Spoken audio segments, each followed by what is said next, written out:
Hi everyone, my name is Raziel Kane and I'm back with another RK's voice acting. You know, sometimes when you get sick, you wish you had a great doctor that could come to you. In this day and age, house calls are never heard of. Well, not in my area anyway. In our current era, paramedics are the ones that come to you first, and they are great at it. For the Autobots, both doctors and paramedics happen to be the same person, Ratchet. And today, I want you to meet the late Don Messick, the voice of this iconic robo-doctor, who got a graceless death in the movie. Now, as you know, some of the voice actors I research have had long careers before the internet. So sometimes, like in this case, I don't have much information on their origin. But I'd like to share what I found anyway. And what I found was an absolute legend. Born on September 7, 1926 in Buffalo, New York, Don received his early training as a performer at the Ramsey Street School of Acting. His first dream was to be a ventriloquist, and in the late 40s to early 50s, he made a living doing it.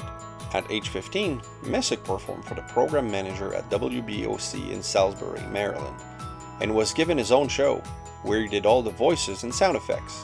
In 1944, he joined the U.S. Army doing shows as part of the Special Services to entertain the troops, and when he got back, he was cast as Raggedy Andy for the Raggedy Ann Show radio series. This was before radio transitioned to the disc jockey model we have today.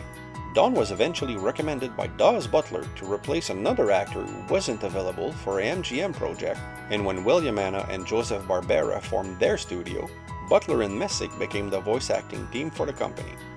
Messick and Butler voiced a large number of characters together from 1957 to 1965, Messick always being the sidekick, but also doing the narration for the shows. This will eventually lead him to play our favorite ambulance. But let's take a look at some of this icon's roles. Most of his work are icons themselves, since he reprised some of them for 30 years. Now please remember that some of what I present may not be in the proper order, because some of this stuff doesn't seem to be properly timestamped, since different sources are giving me different informations. I know he did some work prior to 1957, but his first credited role is Ruff from Ruff and Reddy Show, and he also did 5 additional characters on the same show. Then he portrayed Tadpole on Spunky and Tadpole. He was Pixie on the show Pixie and Dixie, and he would reprise the role 5 more times in his career for different iterations of the characters in various series and TV specials. He worked on the Flintstone, voicing both Pebbles and Bam Bam, reprising the latter 5 more times as well. Then in 1961, always a sidekick, he became Boo Boo Bear and Ranger Smith for the Yogi Bear Show. He will go on to reprise the legendary Boo Boo 25 times and Ranger Smith 10 times. Don would also play Astro, the Jetsons' dog, in 6 different iterations. But sometimes you don't reprise a role for many times, you just happen to play many roles on one show, as he did 15 characters on Top Cat, 37 characters on Loopy the Loop, 8 characters on Space Ghost, 15 others on 1966 The Impossibles, 7 more on Birdman, and 6 characters of Wacky Race. That's a lot of voices. And gold would strike once again in 1969 when he got to play the role of the monumental Scooby-doo. He would go on and play this cowardly dog 20 times, on top of voicing Scrappy-Doo almost as much. And anytime a new Doo family member showed up, guess who got the gig? That's plenty of do's, no downs. He did many other voices in the 60s and 70s. I can't list them all, but I will mention he was Balin in The Lord of the Eagles in 1977's The Hobbit, Gorgon in 1978 New Fantastic Four, as well as Theoden and the Mouth of Sauron in 1980's The Return of the King. Speaking of the 80s, that's when he got to take on another hat and give life to Papa Smurf, which he'll reprise 5 times, and Azrael on top of a couple of other characters for the different version of the show. Smurf in amazing stuff. Then he finally ended up on what we love, the Transformers. He is the voice of the Medic Ratchet. It's a miracle that his hydraulics are still functioning. The Complaining Gears. Wouldn't you know it? Every time I get set to lube my cable relay, something happens.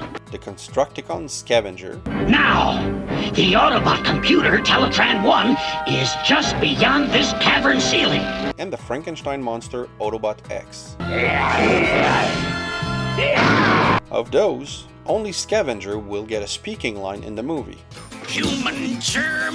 From there, other than the many roles he'll reprise, you'll hear him in DuckTales as Scrooge's father, Fergus, in Tiny Toon Adventures as Hampton J. Pig, and a few other shows.